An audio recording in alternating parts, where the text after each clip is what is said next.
yung daan. Papasok talaga dito po. Tingnan lang natin ang daan. Yan.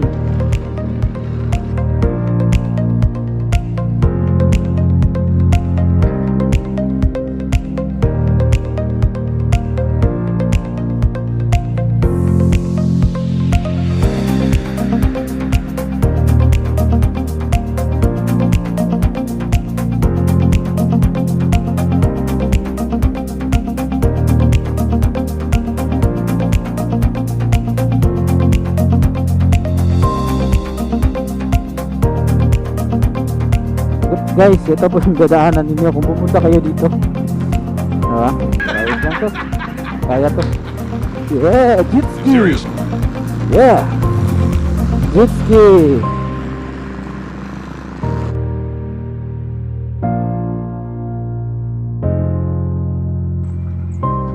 So guys, kung meron kayong sasakyan na ganyan, pwede, makakapasok tayo talaga dito.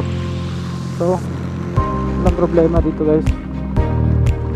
Ang problema lang dito kung pupunta ka dito na wala kang sasakyan, medyo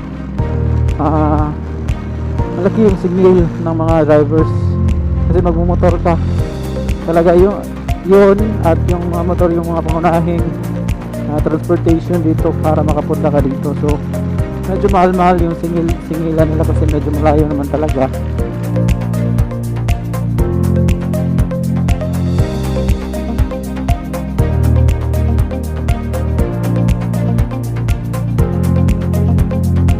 Ulit naman yung pagpunta namin, kaso nga may nangyari na hindi nasahan, pero so far to sum up, ayos naman. Okay, diba? Drive with nature. So ito siya guys, ito yung daan, medyo blind curve to rin.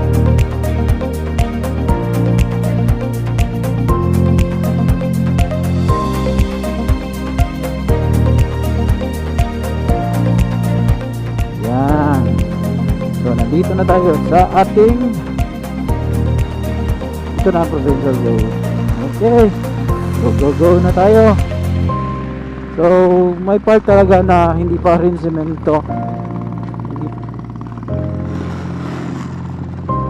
hindi pa nakasemento yung part na dito, pero hindi naman to mataas, okay lang naman. Hindi naman siya mataas na mataas talaga. Kaya lang naman. So, hindi ako makabuelo kasi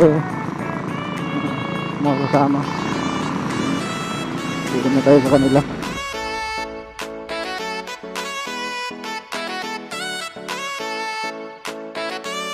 Yan, semento na dito. So hindi naman malayo talaga yung hindi semento na bahagi ng daan. So kung dalawa kasi sila, ako lang mag-isa. Lonely. Lonely tayo guys, lonely. Wala kasi yung kasama ko, wala kasi yung asawa ko guys. So guys, uwi kami ngayon. Sana makauwi. And next week, abang-abang sa bagong video natin guys. Kasi magbabiyahe na ako. Pupunta ako ng Old City. Uuwi ako guys. Pupuntahan ko yung asawa ko at yung mga anak ko.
ngayon, hinto pa kami sa isang vulcanizing shop dito guys, kasi titingnan namin yung motor ng aming kasama, aming pinsan. Nabengkong kasi yung kaniyang buhat ng pagkabangga kanina, nabengkong yung kaniyang rim.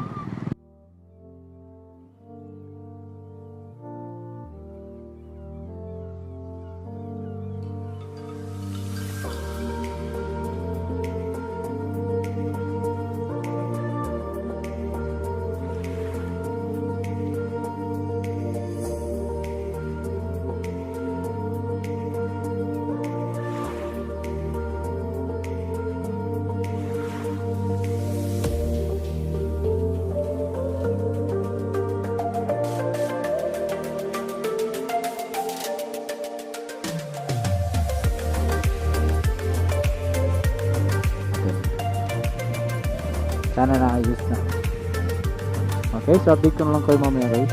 Yeah, ayos na. Iniwan ulit ako. Okay. Thank you all! Salamat! So, ayos na guys. Natapos na. Natapos na yung naayos yung kanyang bengkong, pero kapalitan yan para safe talaga. So, lesson learned.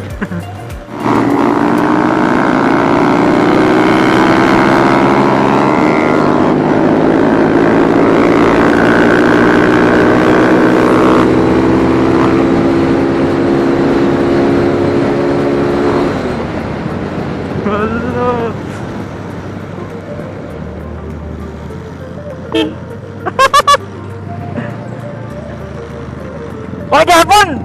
Gaya ka mo ulo!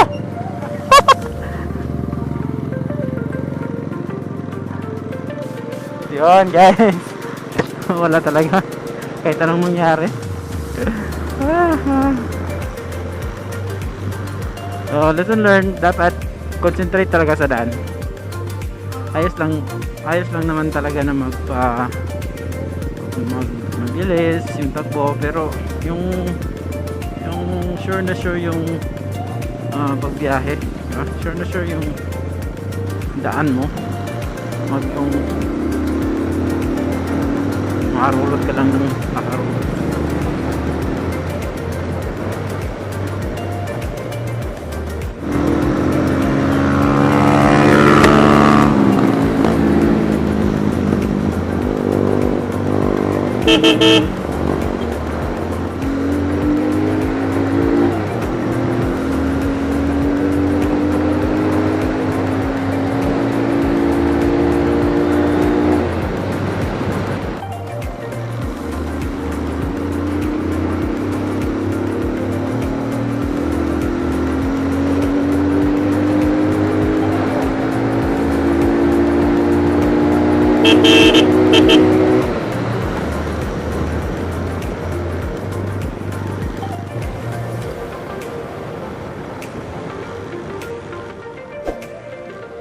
Ano sila?